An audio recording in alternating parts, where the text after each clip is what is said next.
Imagine walking into a tribe 20,000 years ago. Gym body, perfect white teeth, fresh haircut, nice fit, a little cologne. You'd expect them to be impressed, right? They wouldn't be. Most of them would look at you and think you look off, like someone who wouldn't last long out here. Honestly, they might not pick you at all, because almost everything you think is attractive today would have sent the opposite signal back then. The stuff we spend billions trying to look like now, some of it would have worked against you. So what actually made an ancient human irresistible? The answer flips everything you assume about beauty, and the single most attractive trait of all wasn't a body part. It wasn't a face. Stick around, because once you hear what it was, you'll realize it never actually went away. Let's start with the body, because this is where you're the most wrong. Today, the ideal is lean, shredded, visible abs. A six-pack is the trophy. To an ancient human, a six-pack didn't say fit. It said, this person hasn't eaten in a while. Zero body fat wasn't a goal. It was a warning sign.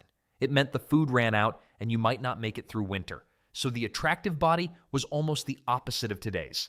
A little softness, some fat on you, curves, because in a world where starvation was a constant threat, body fat was wealth. It meant you were good at getting food and could survive a bad month. Being a bit soft didn't mean you were lazy. It meant you were winning. So that lean, shredded look we chase so hard today, an ancient human wouldn't have read it as in shape at all. In a world where food could vanish for weeks, it just looked like someone who hadn't caught a good meal in a while. Same body, completely different meaning. And it goes further.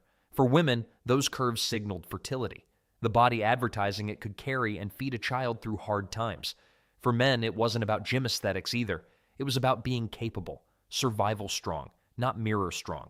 Their idea of an impressive build was one that could actually haul, hunt, and last all day. Strength that did something. What your body could do mattered way more than how it looked posing.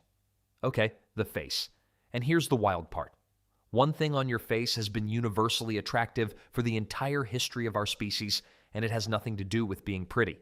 It's health, pure, visible health, clear skin, bright eyes, and above all, good teeth. This sounds boring until you remember the world they lived in.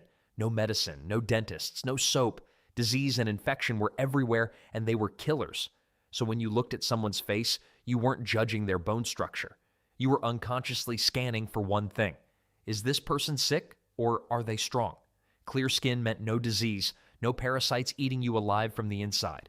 A full set of healthy teeth was basically a billboard that said, I'm well fed, I'm young, and my body works. Rotten teeth or sores. That was a swipe left you could see from across the camp.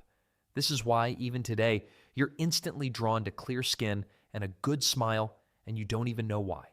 That's not vanity. It's a 20,000-year-old survival alarm still running in the back of your brain, quietly checking if your crush is secretly dying. Now we get to the stuff that's genuinely funny by today's standards. Scars. Today, we hide them, cover them with makeup, fade them with cream. Back then, a scar was a flex. A big, gnarly scar said, I went up against something that wanted to kill me, and I'm still standing here talking to you. It was a resume carved into your skin. The more battle damage you had, the more the message was clear. I survived things. Honestly, the ancient dating scene was the only place where, yeah, a bear did that was the greatest pickup line ever invented. Meanwhile, you, with 0 scars and 10 skincare products, would have looked suspiciously untested. Smell. No deodorant.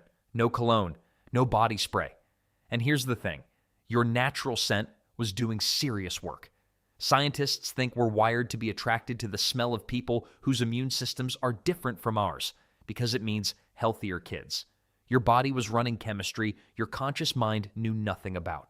So that $90 cologne you bought to impress someone, to an ancient human it would just be confusing. You'd walk past and they'd think a strange-smelling flower had learned to walk. Hair. Thick, full, shiny hair was a quiet brag. It meant good nutrition and a healthy body, because a starving, sick body stops wasting energy on a luxurious head of hair. Great hair literally meant I have calories to spare. But here's where it gets real. Because none of that, not the body, the teeth, the scars, was the top of the list. The single most attractive thing an ancient human could have wasn't physical at all. It was skill, competence, being genuinely good at staying alive. Think about it. In their world, a beautiful face couldn't start a fire. A nice jawline couldn't track an animal for 10 miles or find water in a drought or know which plant heals a wound and which one kills you. So the person everyone wanted? It was the one who could do things, the best hunter, the woman who knew every route and remedy for 100 miles, the one whose hands actually kept people alive. That was the heartthrob. Skill was the six-pack of the ancient world. The most desirable person in the whole tribe wasn't the symmetrical face lounging by the fire. It was the one who walked back into camp at dusk with food on their shoulders when everyone else came back empty-handed. That walk turned heads, which means the gorgeous, useless person, the one who looked incredible and couldn't do a single thing, was, romantically, a disaster. Stunning to look at, would absolutely get you killed. The ancient version of dating someone with no job, no skills, and no plan. Except the stakes were, we both freeze to death by Thursday. So what was the number one most attractive trait of all? The thing at the very top? It wasn't strength. It wasn't beauty. It was something simpler, and it'll stay with you. It was being someone the tribe could count on. In a world where you physically could not survive alone, the most irresistible quality a person could have was reliability, generosity, loyalty, being the one who shared their food, who showed up, who made the people around them feel safe. Because partnering with someone like that wasn't romance. It was survival.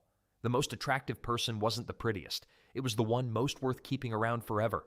And here's the part that should hit you. That never changed.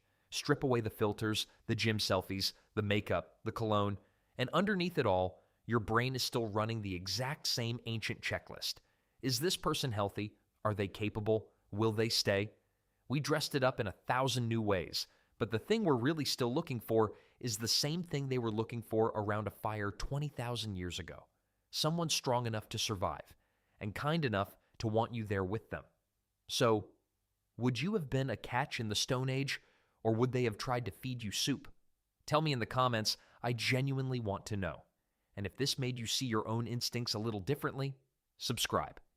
Next time we're cracking open another weird truth about the creature you actually are.